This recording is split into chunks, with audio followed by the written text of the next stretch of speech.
যার উপরে আল্লাহ নিজে দুরূদ পড়ে। তো আপনার আমার তো প্রশ্নই আসে না। কিন্তু এই রাসূলকে নিয়ে হইলো বর্তমান জামানায় মুফতি মাওলানা যারা আছে তাদের সকলের এই ফিতনা। আমাদের এই নবীকে নিয়ে যত ফিতনা, যত মসলা, যত কিছু সব এই রাসূলের নিয়ে। 1,24,000 মতান্তরে 2,24,000 পয়গম্বর এই দুনিয়ায় আল্লাহ পাক পাঠাইছে। অন্য কোন নবী রাসূল নিয়ে কিন্তু এত ফিতনা নাই। কি আছে? হ্যাঁ, আর এই সব ফিতনা আমার রাসূলকে নিয়ে। অথচ যার উপরে আল্লাহ নিজে দুরূদ পড়ে হেরে নিয়ে। তাহলে আমরা যে কত ভালো এটা এখন এমনিই বোঝা যায়। কি বোঝা যায় না? এখন আমার কথা হলো, আমি যেহেতু রাসূলকে দেখি নাই, আমি দেখছি রাসূলের ওয়ারিস, রাসূলের প্রতিনিধি। কে রাসূলের প্রতিনিধি দেখছি না?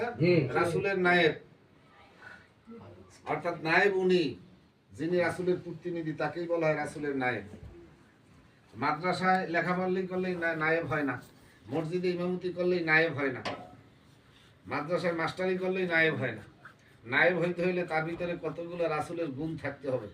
সেই গুণগুলো আছে কিনা, সেই গুণগুলো শুধু শরীয়তি গুণ না, শরীয়ত, তরিকত, হকিকত, মারিফাত, চাইরোটা বিদ্যা তার ভিতরে থাকতে হবে। যদি চাইরোটা বিদ্যা যদি তার ভিতরে না থাকে, সে রাসূলের প্রতিনিধি হইতে পারে না। খালি দাড়ি টুপি দিয়ে রাসূলের প্রতিনিধি হওয়া যায় না। কোরআন পড়তে পারলে রাসূলের প্রতিনিধি হওয়া যায় না।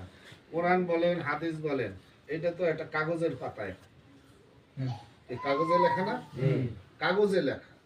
এখন আল্লাহ পাকের বাণী কোরআন, রাসূলের বাণী হাদিস, এটা এখন কাগজে লেখা। আমরা এইটাকেই শ্রদ্ধা করি, মানি এবং এইটা মাইনে চলতে হবে। কিন্তু আল্লাহ পাকের তরফ থেকে হাকিকতে আরেকটা কোরআন আছে, আছে না? এখন হাকিকতে কোরআন কোথায়, এই খবর যার কাছে নাই, সে আবার নায়েবে নবী হয় কেমনে? যার কারণে আমি আপনাদেরকে বলতে চাই, একটা এই আখেরি জমানায় কিবলাজান যেরকম বলছে, রাসূলের মহব্বত যার অন্তরে যত বেশি তার ঈমান তত বেশি। আর আমি বলতে চাই যে কিবলাজান হুজুরের মহব্বত যার অন্তরে যত বেশি, রাসূলের মহব্বত তার অন্তরে তত বেশি। আমার হুজুরের মহব্বত যার অন্তরে নাই, সে তার ভিতরে রাসূলের মহব্বত নাই। আবার কিবলাজান হুজুর এখন শরীয়তে পর্দা নিছেন, উনি এখন জড় জগতে নাই, নূরের জগতে আছেন। ওনাকে আমরা এখন শরীয়তের চর্ম চোখে দেখি না, কি দেখি?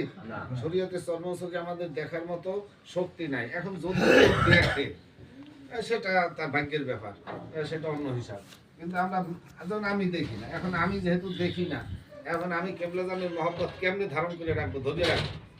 কিবলাজানের মহব্বত ধারণ করতে হইলে, ধরে রাখতে হইলে, তাহলে হিজবুল্লাহর ইমামের মহব্বত আপনার অন্তরে পয়দা করতে হবে। কারণ কি?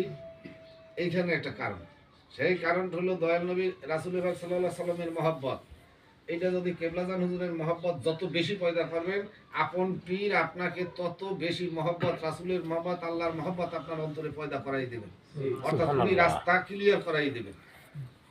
এখন কিবলাজানের মহব্বত যদি না থাকে, তাহলে রাসূলের মহব্বতের আশা করা যায় না। এখন কিবলাজান যেহেতু শরীয়তে নাই, তাহলে কিবলাজানকে আমরা ভালোবাসি, মানি, সব কিছু ঠিক আছে, কিন্তু ওনার প্রতিনিধি বর্তমানে যিনি জমানায় জিন্দা আছে না? ওনার প্রতিনিধি আছে না? ওনার আওলাদগণ আছে না? না নাই? যার সম্পর্কে কিবলাজান হুজুর স্পষ্ট বলছে যে তোমাদের মেজো ভাইজান যাহা বলে তাহা আমার কথাই বলে। কি বলছে? তোমাদের মেজো ভাইজান যাহা বলে তাহা আমার কথাই বলে। যার কারণে এখন বর্তমান জমানায় হিজবুল্লাহর ইমামের মহব্বত যার অন্তরে যত বেশি, আমার কিবলাজানের মহব্বত তার অন্তরে তত বেশি। কিবলাজানের মহব্বত যার অন্তরে যত বেশি, তার রাসূলের উপরে তার মহব্বত তত বেশি, তার ঈমান তত বেশি, সে পাক্কা মুমিন লোক। আর এই মহব্বতের ধারাবাহিকতা যার ভিতরে নাই, তাকে সরাসরি আপনি বেঈমান বলতে পারেন, মুনাফিক বলতে পারেন। এই জন্য আগে আমাদেরকে এখন মেজো ভাইজানকে ভালোবাসতে হবে। কি ভুল কইলাম? হ্যাঁ, কারণ শরীয়তে এখন উনি আমাদের গার্ডিয়ান, শরীয়তে উনি আমাদের পথ প্রদর্শক, এবং কিবলাজানের আইন অনুযায়ী, নিয়ম অনুযায়ী, ওনার নসিহত অনুযায়ী